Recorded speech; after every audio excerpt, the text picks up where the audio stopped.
नमस्कार। आज 7 जून 2020 को हम बात करने वाले हैं देश में बढ़ते हुए कोरोना संक्रमण के बारे में। पूरे देश में 3 लाख के आसपास पूरे कोरोना के पॉजिटिव केसेस हैं और 7,000 तक मौतें हो चुकी हैं और प्रतिदिन 10,000 की दर से कोरोना के केस बढ़ते हुए नजर आ रहे हैं।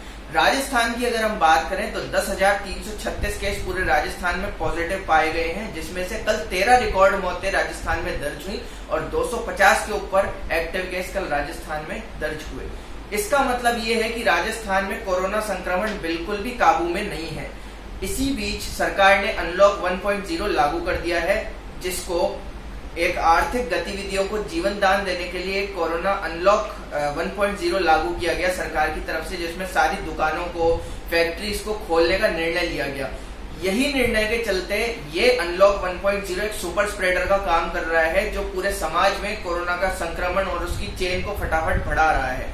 यानी कि हमने जितने भी एहतियात पहले बरते थे, उतनी ही लापरवाही हम अब दिखा रहे हैं, तो उस एहतियात बरतने का कोई मतलब नहीं रहा। अगर हमें एक सुरक्षित समाज चाहिए तो हमें ये जानना होगा, सरकार को भी और एक आपके जिम्मेदार नागरिक को भी, कि हम कैसे अपनी नैतिक जिम्मेदारी इस महामारी के परिप्रेक्ष्य में दिखाएं। लेकिन सरकार की जब हम बात करें तो सरकार हर निर्णय से पहले एक मीटिंग बुला रही है, पूरे कैबिनेट की राय ले रही है और फिर उस चीज को चालू करने के लिए अपना अध्यादेश या अपना निर्णय पे जा रही है। लेकिन एक ऐसी चीज है जिसके ऊपर सरकार शुरू से अडिग है, वो है एग्जाम्स। और हम बात करें या तो स्कूल के एग्जाम्स की या यूनिवर्सिटी और कॉलेजेस के एग्जाम की, तो सरकार अडिग है कि एग्जाम हम लेके ही छोड़ेंगे। जबकि सरकार को पता है कि 10,000 के ऊपर केस हो चुके हैं, आने वाले कुछ दिनों में 15,000 केस हो चुके होंगे। और जब मैंने पिछली बार वीडियो बनाई थी, अभी 6-7 दिन पहले ही, तब 7,000 के आसपास केस थे। तो आप देख सकते हैं, जो 2,000 केस 52 दिनों में बढ़ रहे थे, वही 2,000 केस अब 8 दिनों में पूरे राजस्थान में बढ़ रहे हैं। इस बीच में क्या एग्जाम कराना वाकई सुरक्षित है? मैंने पहले भी इस तरीके के सवाल सरकार से उठाए थे, लेकिन उनका अभी तक कोई जवाब नहीं आया है। स्टूडेंट्स की ये मजबूरी है कि स्टूडेंट्स सुदूर इलाकों में अब रहने चले गए हैं, यहाँ पे मकान मालिक आने नहीं दे रहे। और बीच में कुछ ऐसी मकान मालिकों की तरफ से स्टूडेंट्स को धमकियां मिली हैं, कुछ के मकान मालिकों ने मारपीट करी है, इवन उनको बुला के उनका सामान भी फेंका है। जबकि अगर हम बात करते हैं राजस्थान विश्वविद्यालय के छात्रों की, तो यहाँ छात्रों की ऐसी स्थिति ही नहीं है कि वो अपना जो है किराया दे सके, क्योंकि 70% छात्र यहाँ पे गरीब तबके से आता है। और गरीब तबके का ये हाल है कि अभी लॉकडाउन और अनलॉक 1.0 के मध्य में जो इस तरीके की गतिविधियां सब ठप पड़ी हुई हैं, उसमें आय का स्रोत बंद हो चुका है। तो आपका किराया कहाँ से दें, आपके लिए फीस कहाँ से भरें? और ये बात सरकार को समझ नहीं आ रही।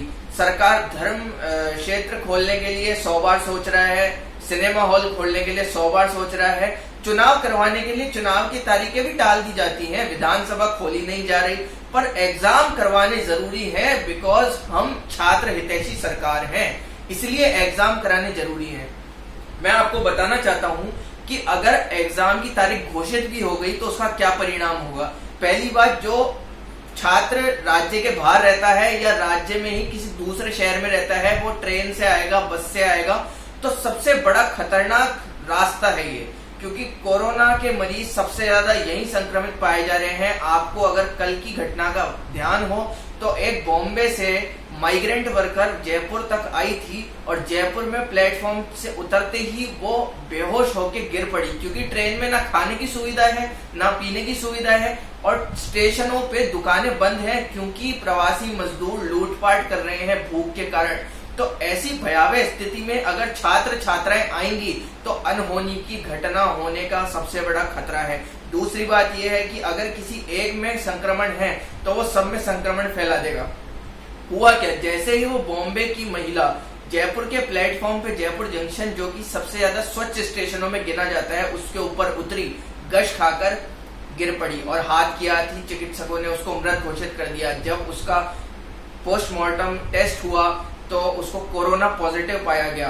अब पूरे रेल प्रशासन में हड़कंप मचा हुआ है कि जो जो इस महिला के संपर्क में आया था और पूरे ट्रेन में जो जो यात्री थे, उन सबका कोरोना टेस्ट कराना अब सरकार की जिम्मेदारी और सिरदर्द बन चुका है, क्योंकि सरकार ने अब ऐसी ट्रेनें चला करके कोरोना की दस्तक को आमंत्रण दे दिया है। तो अब मैं ये पूछना चाहता हूं कि अगर कोई छात्र बाहर के शहर से आता है और उसको संक्रमण हो जाता है, तो क्या अस्पताल उसकी गारंटी लेंगे कि वो सही हो जाएगा, और क्या सरकार अपनी नैतिक जिम्मेदारी से क्या उसका ध्यान रख पाएगी, और अगर कल को उसकी मृत्यु हो जाती है तो कौन जिम्मेदार रहेगा? इस हठ धर्मिता के बीच में एग्जाम लेने हैं के बीच में अगर किसी की जान चली जाए तो सरकार को क्या परवाह है? वैसे भी जनसंख्या इतनी बढ़ रही है, सरकार 2-4 लाख रुपए का आपको कंपनसेशन दे देगी, आपके परिवार वालों को बंद करवा देगी मुंह, और आपका परिवार, आपकी जो परिजन हैं, आपके जो प्यारे जो लोग हैं, आप उनको खो देंगे। तो मेरा सिंपल सा सवाल ये है सरकार से, क्या हम ये सब चीजों को अभी रोक नहीं सकते? क्या हम, अगर आपको अच्छा लेने की इच्छा ही है एग्जाम, तो क्या आप ऑनलाइन एग्जाम नहीं ले सकते? उस चीज का आप ले सकते हैं ऑनलाइन एग्जाम। 1 जुलाई से आपने आदेश पारित कर दिए कि 8वीं से 12वीं तक के स्कूल खुलेंगे, कॉलेज खुलेंगे। अब आप परीक्षा तो 6 गज की दूरी पर करा लेंगे, पर क्या कॉलेज में इतनी जगह है और आपके पास इतने टीचर हैं कि आप 6-6 गज की दूरी पे एक क्लास में 20 जनों को बिठाएं, और फिर आप एक क्लास के बच्चे 4 क्लास में बिठा करके आप उनकी 4 टीचरों के द्वारा क्लास लें? पहली बात तो ये कॉलेजों में टीचरों की कमी है, राजस्थान विश्वविद्यालय में टीचर नहीं है, कोर्स पूरा नहीं है, आप क्यों एग्जाम के पीछे पड़े हैं? और सबसे बड़ी व्यंग की बात तो ये है कि कुलपति जी के घर में खुद एक कोरोना पॉजिटिव है, फिर भी कुलपति जी और सरकार क्यों नहीं इसके ऊपर एक दृष्टि डाल करके एग्जाम को खत्म करने की मांग कर रहे हैं? हमने इस चीज को समझ लिया कि आप आखिरी साल के बच्चों के एग्जाम कराना चाहते हैं, आप करें, स्थिति सामान्य होने पर करें, और अगर स्थिति सामान्य नहीं होती तो आप एग्जाम ऑनलाइन कंडक्ट करें। कई कॉलेजेस में प्रोजेक्ट के बेस पे, इंटरनल इवेल्युएशन के बेस पे, इंटरनल असेसमेंट के बेस पे, वाइवा वॉइस के बेस पे बच्चों को प्रमोट किया जा रहा है। तो क्या राजस्थान विश्वविद्यालय इस कदर भी सक्षम नहीं कि वो बच्चों को ऑनलाइन प्लेटफॉर्म के माध्यम से इवेल्युएट करके प्रमोट कर सके? क्या वो इतना भी सक्षम नहीं है? जब पूरे विश्वविद्यालय में रेगुलर नॉन रेगुलर स्टूडेंट्स की संख्या 5 से 6 लाख है, तो कैसे वो एक साथ एग्जाम देने जाएंगे? आप भले ही कितने भी स्कूल ले लें, कितने भी कॉलेज ले लें, पर जिस हिसाब से अभी दर बढ़ रही है, तो उस हिसाब से अगर आपने एग्जाम लिया और अगर एक भी जना संक्रमित पाया गया, मैंने पहले भी ये चीज कही थी, तो इतना भयानक कोरोना विस्फोट होगा कि ये एकदम से जो संख्या है 8-10 हजार एकदम से एक दिन में बढ़ जाएगी। और मुझे नहीं लगता है कि राजस्थान के जो अस्पताल हैं उन पे पहले ही इतना बोझ है कोरोना के पेशेंट्स को ट्रीट करने का, तो वो इतना एक्स्ट्रा बोझ इसका सह पाएंगे। तो मेरी एक दरखास्त है सरकार से कि जो आप लोग नहीं समझ रहे इस बात को कि एग्जाम कराने से क्या हो सकता है, आप प्लीज बच्चों के भविष्य के साथ खिलवाड़ ना करें। आप स्थिति सामान्य होने तक ये आदेश निकाल दें। रोज नित्य नए आदेश निकालकर बच्चों में असमंजस की स्थिति पैदा कर बच्चों को डराने से कुछ नहीं होगा, क्योंकि जो बच्चा लॉकडाउन में अपने घर चला गया था, अपनी सारी किताबें, सारा सामान अपने कमरों पे छोड़ गया है, और अब स्थिति ये है कि मकान मालिक उसको घुसने नहीं दे रहा, तो वो कहां से पढ़ेगा? दूसरी बात ये, कॉलेजेस में कोर्स ही नहीं हुआ है, आधे से ज्यादा कोर्स पेंडिंग है, तो आप कैसे 15 जुलाई के बाद एग्जाम कंडक्ट करा सकते हैं? पहले आप पुराना कोर्स कराइए, फिर एग्जाम कराइए। और इंटरमीडिएट छात्र जो यानी कि फर्स्ट ईयर, सेकेंड ईयर है, या बीच के सेमेस्टर के जो छात्र हैं, उनको इंटरनल इवेल्युएशन के बेस पे प्रमोट किया जाए।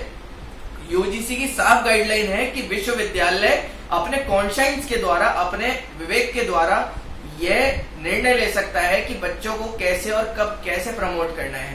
पर विश्वविद्यालय प्रशासन और राज्य सरकार इसी बात पे अड़ी हुई है कि हम परीक्षा लेंगे।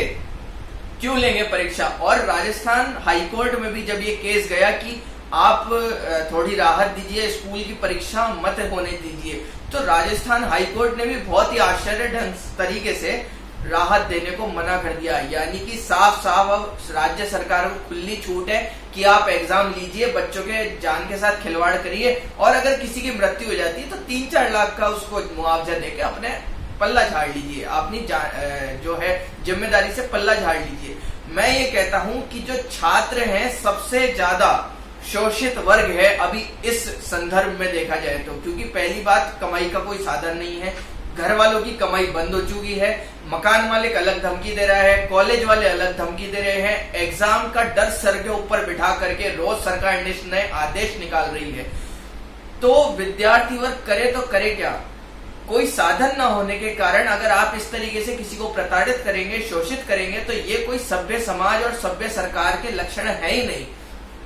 आप ये देखिए कि विद्यार्थियों का भी फंडामेंटल राइट है, और मैं आपको बताना चाहता हूं सारे विद्यार्थी वर्ग को, चाहे वो स्कूल का हो चाहे कॉलेज का हो, आपके पास आर्टिकल 21 है जो कि right to life and personal liberty की आपको छूट देता है, आपको अधिकार देता है। तो अगर राज्य सरकार नहीं सुन रही है, आपका स्कूल कॉलेज नहीं सुन रहा है, यूनिवर्सिटी नहीं सुन रही है, इवन राजस्थान हाईकोर्ट भी सुनने को तैयार नहीं है, तो मेरी आपसे एक निवेदन है, एक गुजारिश है कि आप सब मेरे साथ मिलकर एक letter chief justice of India को और सेंट्रल गवर्नमेंट को लिखें कि 10,000 के केस पहुंचने के बाद भी, राजस्थान में कोरोना विस्फोट जारी होने के बाद भी राज्य सरकार एग्जाम कराने के निर्णय पर तुली हुई है। कृपया इसको रोके। मुझे आशा है कि सुप्रीम कोर्ट ऑफ इंडिया इस मामले में दखल देकर हमारे पक्ष में निर्णय दे सकता है, सेंट्रल गवर्नमेंट हमारे पक्ष में निर्णय दे सकती है। तो हमें उम्मीद नहीं छोड़नी चाहिए, क्योंकि एग्जाम से ज्यादा जान की परवाह है। दूसरी बात, एक सबसे बड़ी चौंकाने वाली बात ये आई है कि अनलॉक 1 में सबसे स्पष्ट आदेश है कि एग्जाम नहीं ले सकता कोई भी, स्कूल कॉलेज सब बंद रहेंगे। फिर भी जयपुर के प्रतिष्ठित सेंट जेवियर स्कूल ने ये हिमाकत करी कि 11वीं और 9वीं के एग्जाम लेने के लिए उन्होंने अनलॉक 1.0 में छात्रों को बुला लिया। सरकार का ये तर्क है कि एग्जाम हो रहे थे, सोशल डिस्टेंसिंग को लेकर ही हो रहे थे। मैं ये पूछना चाहता हूं, अगर सोशल डिस्टेंसिंग को लेकर हो रहे थे तो भी अगर किसी छात्र को इन्फेक्शन हो जाएगा तो उसकी जिम्मेदारी कौन लेगा? स्कूल एग्जाम करा के छात्र के राइट्स को वायलेट कर रहे हैं, क्योंकि स्कूलों को सिर्फ अपनी फीस से मतलब है। 9वीं और 11वीं के परीक्षा करवाकर वो छात्रों को पास कर और कुछ छात्रों को फेल कर अपनी दोबारा फीस वसूलने का काम करेंगे, और ये उनके आय स्रोत को जो है कि अनरीजनेबल जो उनका बेनिफिट है वो शो करता है कि वो कैसे ज्यादा से ज्यादा फीस लॉकडाउन के अंदर ले सके। उनका ये मत बिल्कुल नहीं है कि हम छात्रों को एक तरीके से पास कर इस जो महामारी है उसके अंदर सुरक्षित रखें और अपनी ऑनलाइन क्लासों पे ध्यान दें। किसी का ध्यान कोर्स कराने पर नहीं है, किसी का ध्यान ऑनलाइन क्लासों को लेकर नहीं है, सबका ध्यान है कि हम एग्जाम कैसे लें, क्योंकि सबको अपनी आय की पड़ी है। एग्जाम होंगे तो टेंडर होंगे, पेपर छपेंगे, 10 लोगों को नौकरी मिलेगी, पर उस नौकरी के चक्कर में और उस टेंडर के चक्कर में अगर किसी की जान के साथ खिलवाड़ होता है तो फिर कौन जिम्मेदार होगा? इन्हीं सब सवालों का जवाब कोई नहीं दे पा रहा है। ना कॉलेज प्रशासन दे पा रहा, ना राजस्थान का कोई विश्वविद्यालय प्रशासन दे पा रहा, ना राजस्थान की राज्य सरकार दे पा रही। और मैं दुखद मन से कहना चाहूंगा कि राजस्थान हाईकोर्ट ने भी इस मामले में कोई संज्ञान नहीं लिया, जो कि बहुत ही एक दुख की बात है। क्योंकि जब विद्यार्थियों को शोषण किया जाता है विद्यार्थियों का, तो विद्यार्थी बहुत लाचार हो जाता है, और सबसे ज्यादा मार विद्यार्थी के साथ साथ उसके घर परिवार पे पड़ती है, क्योंकि उसको दबाव में आने के अलावा और कोई उसके पास उपाय नहीं होता। उसको कॉलेज प्रशासन, स्कूल प्रशासन, विश्वविद्यालय प्रशासन की बात माननी ही पड़ती है, क्योंकि माँ बाप को ये डर होता है कि क्या पता ये मेरे भविष्य के साथ, मेरे बच्चे के भविष्य के साथ क्या कुछ नहीं कर दे। इसलिए सारे माँ बाप चुप हैं। इस स्कूल की लापरवाही के चलते सारे माँ बाप चुपचाप देख रहे थे। न्यूज़पेपर्स में भी ये बात नहीं आई। सिर्फ एक राजस्थान पत्रिका की मैं तारीफ करना चाहूंगा कि उसने ये न्यूज छाप कर एक जागरूक पत्रकारिता का एक उदाहरण पेश किया है और समाज तक ये संदेश पहुंचाया है कि कैसे स्कूल अपने थोड़े से आय के हित के लिए और अपनी अर्थव्यवस्था को सुधारने के हित के अंदर छात्रों का भविष्य कैसे बिगाड़ सकते हैं। मैं ये सारे तथ्य आपको न्यूज़पेपर रिपोर्ट के साथ इस वीडियो में स्क्रीन पे संलग्न कर दिए हैं, आप देख रहे होंगे, और उसके साथ आप इस निर्णय पे पहुंचे कि क्या मेरा सुझाव आपको अच्छा लगा। तो आप मेरे साथ एक लेटर लिखिए। मैं लेटर आज बहुत जल्दी लिख करके अपने इंस्टाग्राम आईडी पे डाल दूंगा। वो लेटर सब कॉपी करके इंडिविजुअल कैपेसिटी में सब सुप्रीम कोर्ट ऑफ इंडिया के माननीय चीफ जस्टिस शरद बोबड़े जी को भेजें।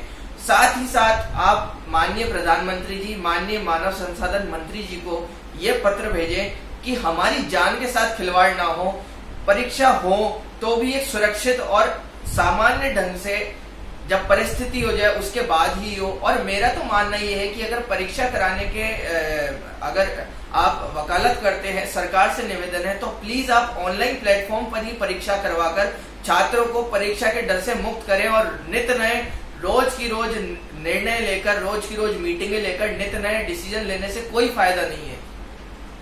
WHO साफ कर चुका है कि दक्षिण एशिया में स्थिति और खतरनाक होने वाली है। तो अब हम देख चुके हैं मार्च से लेकर अभी तक जब स्थिति में कोई सुधार नहीं हो रहा है, WHO की चेतावनी के बाद भी अगर हम नहीं सुधरे, तो चेतावनी के बाद भी अगर कोई आदमी नहीं सुधरे तो उसको बेवकूफ से ज्यादा और कोई उपाधि हम दे नहीं सकते।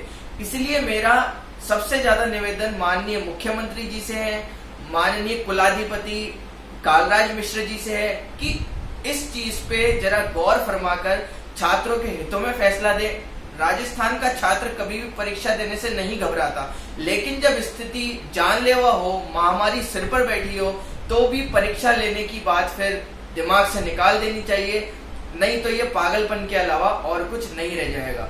जब हम देख चुके हैं कि राजस्थान विश्वविद्यालय में अब तक 2 एक्टिव केस पाए जा चुके, एक पहले पीजी गर्ल्स हॉस्टल में निकला था, अब एक कुलपति जी का बेटा खुद ही पॉजिटिव होके आया है।